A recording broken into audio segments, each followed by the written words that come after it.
Hola, ¿cómo están? Yo soy Natalia Sánchez y en nombre de Florencia de Rodas, como cada semana, recuperamos la memoria noticiosa de ECO, el primer sistema informativo de habla hispana del mundo. Y empezamos con la transmisión especial del 17 de febrero de 1993 bajo la conducción de Jessica Cerezo y Mauricio Chávez. Los presidentes de Ecuador y Costa Rica se reunían para establecer políticas comunes para evitar el proteccionismo europeo hacia frutos específicos. El expresidente George Bush y su esposa Bárbara visitaban la isla de Puerto Rico en plan vacacional y sin protección especial. El príncipe Carlos de Gales efectuaba una breve visita a Guadalajara, donde fue recibido calurosamente para hacer entrega de viviendas que el gobierno inglés donó. ECO hacía una revisión de la prensa europea. Bosnia pedía ayuda internacional ante la crisis de alimentos por los que atravesaba debido a un bloqueo serbio.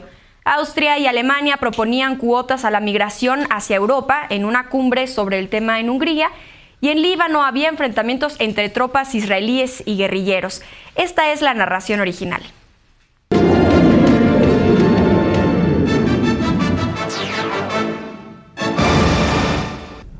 ¿Qué tal? A nombre de Crispín Barrera les doy la bienvenida a este segmento de noticias. En los próximos días, los presidentes Sixto Durán Ballén de Ecuador y Rafael Ángel Calderón Fournier de Costa Rica firmarán un comunicado conjunto en el cual abordarán especialmente el problema del banano latinoamericano con Europa. Los presidentes de Ecuador y Costa Rica reafirman la alianza contra la política proteccionista de Europa que afecta a los países productores de banano de América Latina. El mandatario ecuatoriano Sixto Durán Ballén realiza una visita de 2 días a esta nación centroamericana. El tema central de las conversaciones con su homólogo costarricense, Rafael Ángel Calderón, ha sido la decisión de la Comunidad Europea de establecer límites a la importación de banano procedente de Latinoamérica. Incluso, Ecuador espera una ayuda especial de Costa Rica, cuya actuación a nivel internacional en torno a este problema fue elogiada por el presidente visitante. Muy bien, muy buena, tanto así que le estamos encargando, como no somos miembros del GATT, al señor presidente que actúe también en representación nuestra. También el mandatario espera que algunos países exportadores de banano rectifiquen posiciones. Hemos tenido un grupo de países que ha visto nuestro punto de vista y que nos ha ayudado y que sigue ayudándonos, y otro que con un sentido un poco falso, diría yo, de la protección de intereses de ellos, están al mismo tiempo hiriendo aún intereses propios de ellos, de sus importadores. De manera que yo espero que se corrijan esto y que volvamos a recuperar lo que tuvimos siempre tradicionalmente. Por ser Ecuador y Costa Rica los principales países productores de banano del mundo, las conversaciones en torno a la materia serán una prolongación de la Cumbre de Gobernantes Latinoamericanos efectuada recientemente en Guayaquil. El expresidente George Bush de Estados Unidos realizó una visita a Puerto Rico.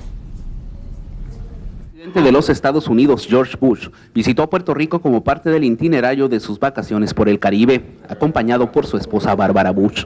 El gobernador de Puerto Rico, Pedro Rosselló, ofreció una bienvenida en la segunda visita no oficial de Bush a Puerto Rico. Sin caravanas ni grandes medidas de seguridad, el arribo de George Bush a Puerto Rico pasó casi inadvertido. Únicamente un puñado de personas se dieron cita en la casa oficial del gobernador, La Fortaleza, para ver al expresidente Bush a su arribo. Pese a que se había planeado que la visita del expresidente de los Estados Unidos, George Bush, a Puerto Rico coincidiera con el cumpleaños del fundador del Partido Nuevo Progresista, Luis Aferré, esto no pudo ser así. Bárbara y yo regresamos a la vida privada. Le deseo mucha suerte al gobernador, ahora presidente Clinton. No haré nada para interferir con lo que esta administración está tratando de hacer. Y al gobernador aquí lo respeto, lo conozco, me cae muy bien y nos sentimos muy bien aquí. En Puerto Rico todos han sido siempre muy amables con Bárbara y conmigo. Y cuando él nos hizo esta invitación, porque no crean que yo me invité a cenar, de cualquier forma, cuando él y su esposa nos invitaron a esta agradable cena, lo hizo a nivel personal. Somos sus invitados, nada oficial, pero quiero aprovechar esta oportunidad para decir que nos gusta mucho Puerto Rico. Tienen un buen gobernador y le agradezco su apoyo en el pasado y le deseo suerte, mucha suerte. El príncipe Carlos de Inglaterra cumplió una apretada agenda de trabajo durante su corta visita a la ciudad mexicana de Guadalajara, en el estado de Jalisco. Una calurosa recepción recibió el príncipe Carlos de Inglaterra por los tapatíos que estuvieron en los diversos sitios que visitó en breve gira por Guadalajara. Fue acompañado por una compacta comitiva integrada por su servidumbre personal, prensa británica y funcionarios públicos jaliscienses. En Loma Dorada entregó 4 de los 10 departamentos que el gobierno inglés donó a los damnificados, viviendas que tienen un costo de 60 millones de viejos pesos cada una. Los beneficiados, Carlos Madero, Petra Jiménez, Luis Ríos, Guillermina Silva, Tomás Márquez y María de Jesús González. El príncipe de Gales conoció las obras de reconstrucción en la confluencia de Gante y 20 de noviembre, una de las áreas más afectadas. Antes de partir tomó un refrigerio compuesto por calabacina rellena con salsa de nuez, pechuga de pollo rellena de flor de calabaza, arroz verde con salsa arándaro, jericaya y dulce de la región, así como té. Es miércoles 17 de febrero de 1993 y este es un breve recorrido por lo que publica la prensa francesa.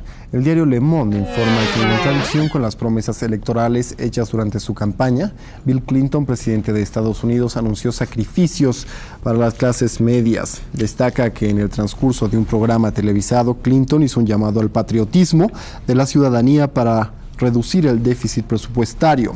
Menciona que no obstante las promesas hechas a la clase media, esta deberá también hacer sacrificios y se agravará la fiscalidad de las sociedades.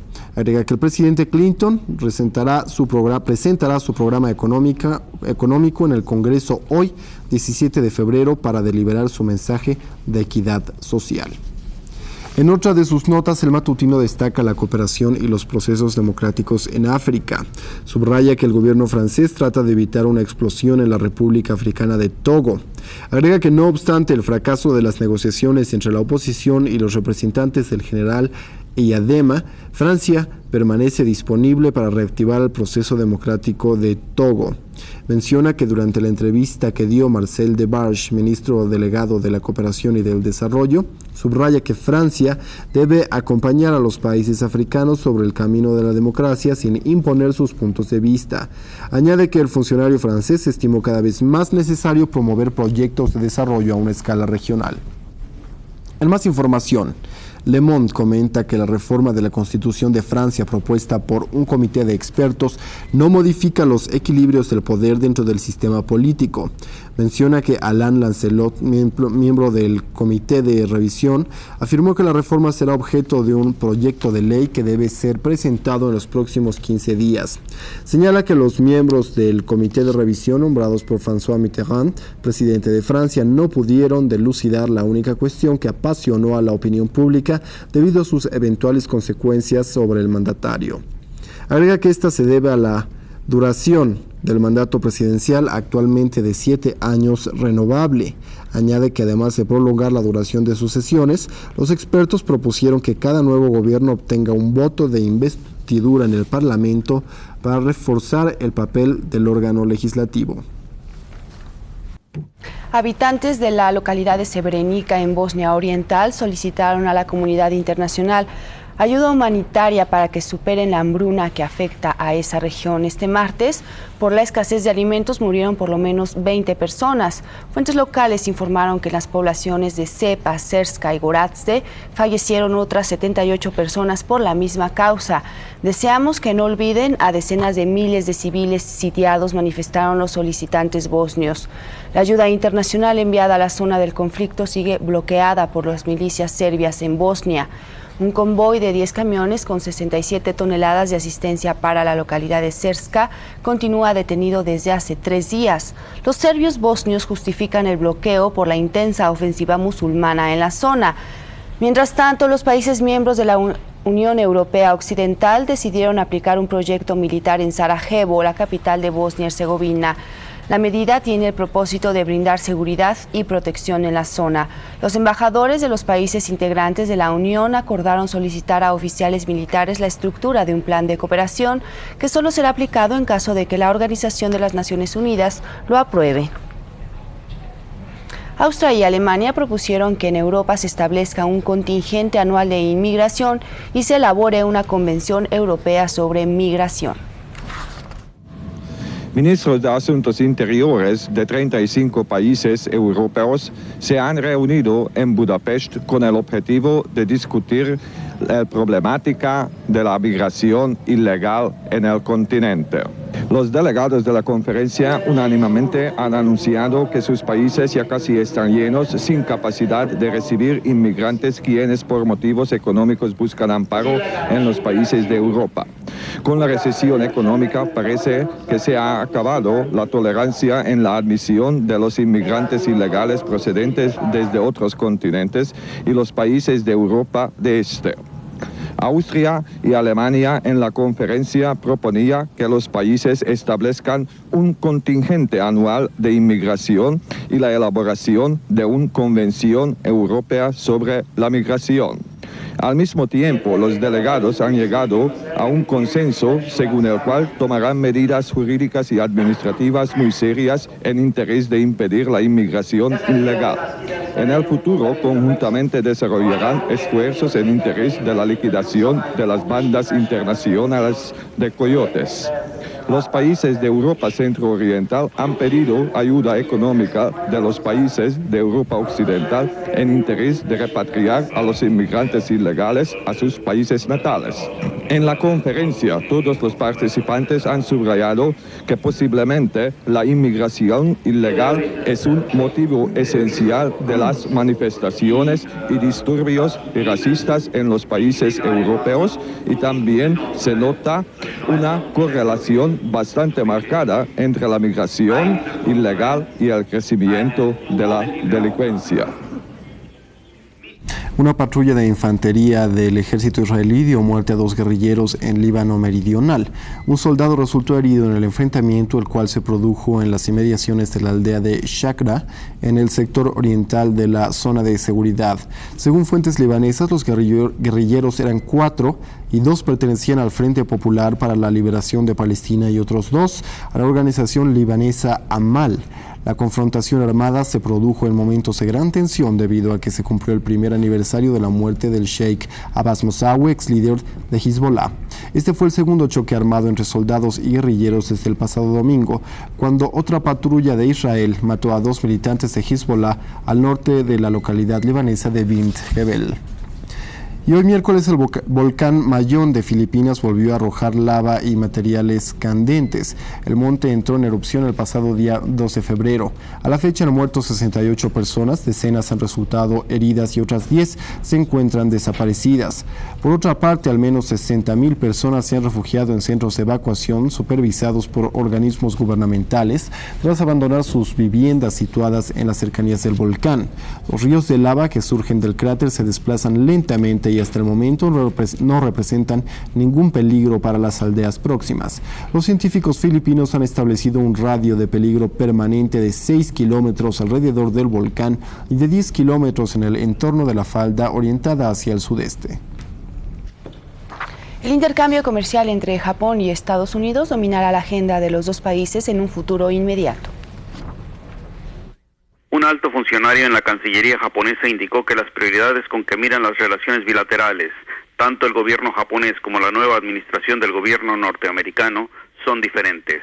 El mismo oficial no identificado dijo que el Japón quiere enfocar sus relaciones en los aspectos políticos y de seguridad, así como también en una asociación global. Pero los líderes demócratas en Washington han dejado muy claro que los asuntos de intercambio comercial bilateral dominarán su agenda en el futuro inmediato. La fuente, comentando en la visita del canciller Watanabe a Washington la semana pasada, también lamentó que la nueva administración parece no tener una estrategia acerca de la región de Asia y del Pacífico y del papel japonés en ella. Los Estados Unidos tienen una política hacia China, tienen una hacia Corea y hacia el Japón, pero no tienen una comprensiva hacia la región y que aún les falta una para el sudeste asiático.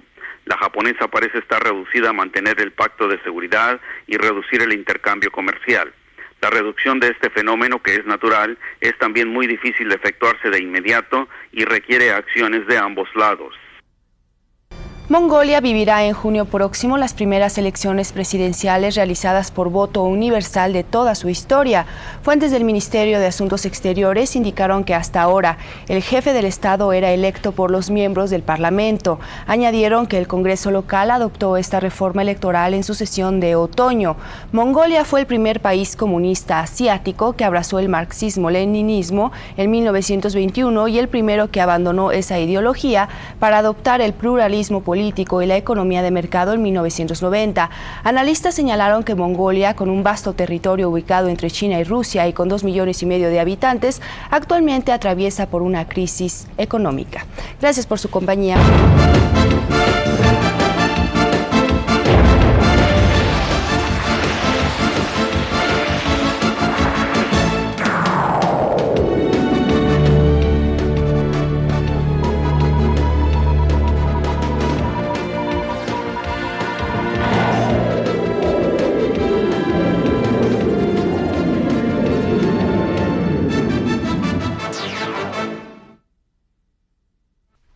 Eso fue lo que ocurrió en 1993 y ese es el documento histórico de ECO. Y a más de 31 años, Donald Trump ganó las elecciones presidenciales del martes 5 de noviembre. Obtuvo más de los 270 votos necesarios en el colegio electoral y así se convirtió en el presidente de Estados Unidos número 47. Va a suceder a Joseph Biden en una ceremonia en el Capitolio el próximo 20 de enero de 2025, cuando ya eran los primeros minutos del miércoles 6 de noviembre y ante la tendencia claramente a su favor, Donald Trump dirigió un discurso donde dijo que cumplirá con lo que prometió a lo largo de su campaña y pidió dejar atrás las divisiones de 4 años. The task before us will not be easy, but I will bring every ounce of energy, spirit, and fight that I have in my soul to the job that you've entrusted to me. This is a great job. There's no job like this. This is the most important job in the world. Just as I did in my first term, we had a great first term, a great first term. I will govern by a simple motto: promises made, promises kept. We're going to keep our promises. Nothing will stop me from keeping my word to you, the people. We will make America safe, strong, prosperous, powerful, and free again. En su discurso triunfal, Donald Trump dijo que sellará las fronteras, pero que va a haber migración legal. Es una victoria política que nuestro país nunca ha visto antes nada como esto, dijo el ahora presidente electo, y prometió que va a curar el país y arreglar la frontera y todo, así lo dijo. Trump estaba acompañado en el escenario por su esposa Melania, sus hijos y el equipo de campaña. So I want to thank the American people for the extraordinary honor of being elected your 47th president and your 45th president. And every citizen, I will fight for you, for your family, and your future. Every single day I will be fighting for you, and with every breath in my body, I will not rest until we have delivered the strong, safe, and prosperous America that our children deserve and that you deserve. This will truly be the golden age of America. That's what we have to have. This is a magnificent victory for the American people that will allow us to make America great again. Por su parte, la candidata demócrata a la presidencia de Estados Unidos, Kamala Harris, dijo en un discurso el miércoles que el resultado de estas elecciones no es el que queríamos, no es por lo que luchamos, no es por lo que votamos, pero subrayó ante sus seguidores: la luz de la promesa de Estados Unidos siempre brillará mientras nunca nos rindamos y sigamos luchando. Además, Kamala Harris hizo una llamada telefónica a Donald Trump para felicitarle por su victoria en las elecciones, subrayar la transmisión pacífica del poder y pedirle ser un presidente para todos los estadounidenses. El presidente Joe Biden también sostuvo una conversación con quien será su sucesor en la Casa Blanca. Biden le aseguró a Trump que su administración trabajará sin descanso durante el periodo de transición y además enfatizó la importancia de trabajar para unir al país. El presidente de Rusia, Vladimir Putin, felicitó a Donald Trump por su victoria en las elecciones de Estados Unidos. Aunque en principio el Kremlin evitó un pronunciamiento, Putin agregó que en su mensaje que espera reanudar el contacto con el presidente electo. En respuesta, Donald Trump dijo: "Creo que hablaremos". El presidente de El Salvador, Nayib Bukele, felicitó a Donald Trump por su victoria con el siguiente texto: "Felicitaciones al presidente electo de los Estados Unidos de América, Donald Trump. Que Dios le bendiga y lo guíe". En Canadá, el primer ministro Justin Trudeau estimó un trabajo junto a Trump para fortalecer la economía y la seguridad de las dos naciones. El primer ministro de Hungría, Viktor Orbán, mandó sus felicitaciones a Trump y con quien dijo tener grandes planes. Volodymyr Zelensky, presidente de Ucrania, se unió a las felicitaciones a Donald Trump, de quien dijo tuvo una impresionante victoria electoral. El primer ministro del Reino Unido, Keir Starmer, se unió a los mensajes. Apuntó que Trump tuvo una histórica victoria electoral. Narendra Modi, primer ministro de India, dijo en su mensaje que felicitaba a su amigo Trump por su victoria histórica. Otras personalidades, como el secretario de la Organización del Tratado del Atlántico Norte, Mark Rutte, estimó que con su regreso a la Casa Blanca ayudará a la alianza a mantenerse fuerte. Y Ursula von der Leyen, presidenta de la Comisión Europea, felicitó calurosamente a Donald Trump y lo invitó a trabajar en una agenda transatlántica para mutuo beneficio. Y otra de las reacciones ante el triunfo de Donald Trump fue la de Irán. El Teherán dijo que al gobierno no le importa quién ha ganado las elecciones en Estados Unidos y las relaciones bilaterales que hay entre los dos países no van a cambiar. La portavoz iraní, Fatemeh Moghadani, agregó que las políticas generales de Estados Unidos e Irán son políticas fijas. Teherán espera que la elección de Trump permita a Washington revisar sus políticas erróneas del pasado. Hacemos una pausa y al regresar, el fenómeno meteorológico conocido como Dana golpeó nuevamente a España. Los daños son multimillonarios. Regresamos con esto después de la pausa.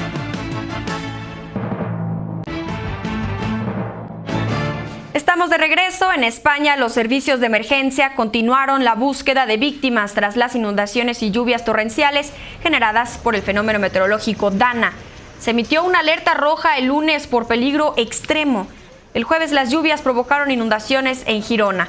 La cifra de muertos aumentó a 223, confirmó el ministro de Transportes Óscar Puente, la mayoría en la región de Valencia. Rescatistas utilizan drones en las labores de búsqueda. Residentes del municipio de Paiporta, España, insultaron y arrojaron objetos y barro al rey Felipe VI, la reina Leticia, el presidente del gobierno español, Pedro Sánchez, y el presidente del gobierno regional, Carlos Mazón. Hubo momentos de mucha tensión, incluso la reina Leticia lloró ante los reclamos. La población expresó su descontento por la mala actuación de las autoridades ante estas inundaciones.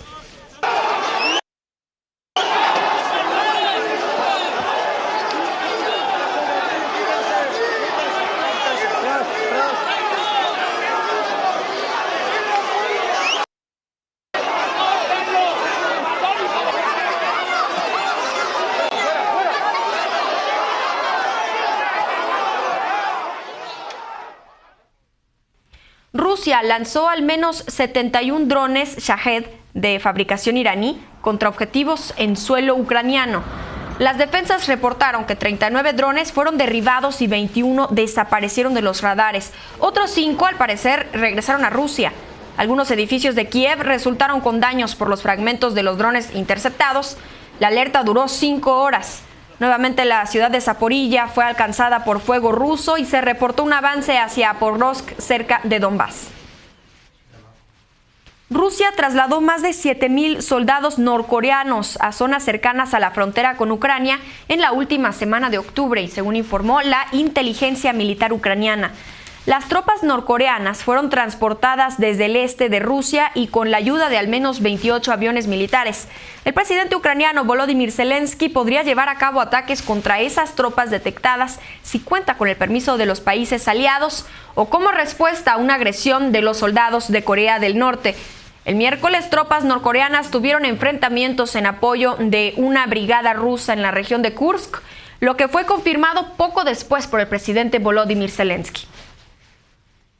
El ejército de Israel confirmó la muerte de Farouk Amin al-Asi, comandante de Hezbollah en la zona de Hiam. en Nabatie, en el sur del Líbano. Amin al-Assi es señalado como responsable de ataques con misiles antitanque y cohetes contra comunidades israelíes en la Franja de Galilea, especialmente Metula, detalló un comunicado israelí. En esa misma área, el ejército aseguró también que había eliminado a Yosef Ahmad Nun, responsable de ataques con cohetes y misiles antitanque contra comunidades israelíes en la zona de Galilea. El ejército israelí dijo que continúa su actividad operativa en el sur del Líbano. El jueves Israel reportó haber matado a 60 militantes de Hezbollah en las proximidades de Baalbek. En tanto, Hezbollah anunció haber lanzado el lunes cohetes contra la ciudad de Safed al norte de Israel. Un bombardeo contra objetivos de Hezbollah alcanzó el lunes la zona de Sayeda Zenav, al sur de Damasco, capital de Siria. En ese punto se ubica un santuario chiita que es custodiado por grupos proiraníes, entre ellos Hezbollah. El martes hubo una fuerte explosión sin determinarse su origen en la ciudad de Homs. Y Gaza sigue bajo fuego israelí. El domingo los ataques cobraron la vida de al menos 18 personas. Israel movilizó a la Franja de Gaza una tercera brigada de combate. Aviones de guerra israelíes bombardearon objetivos cerca de las localidades de Beit Lahiya y Yabilia. Israel argumentó haber encontrado armamento y eliminado a milicianos de Hamás. El Ministerio de Sanidad de Gaza elevó la cifra de muertos a 43.300 desde el inicio del conflicto en octubre de 2023. Y la ONU señaló que 70% de las víctimas son mujeres y niños. Israel notificó a Naciones Unidas la cancelación de su acuerdo de 1967 con la Agencia de la ONU para los Refugiados Palestinos, después de que el Parlamento israelí prohibiera sus actividades en el país y los territorios palestinos ocupados. Dani Danon, embajador de Israel ante Naciones Unidas, señaló que el Estado de Israel notificó oficialmente al presidente de la Asamblea General el fin de la cooperación con la agencia. Israel acusó a la Agencia de la ONU para los Refugiados Palestinos de haber sido infiltrada por Hamás, pero cooperará con otras agencias humanitarias.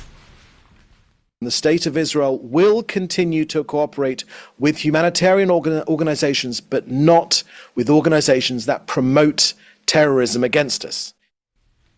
Y antes de despedirnos, el zoológico de Moscú tiene un nuevo inquilino. Se trata de una cría de hiena parda, cuya especie enfrenta el riesgo de extinción. El cachorro pudo ser visto en el recinto especial en el que está por ahora para poder ser visto. Hasta aquí una emisión más del Archivo Histórico de ECO y la actualidad de la noticia. Soy Natalia Sánchez y los esperamos la próxima semana.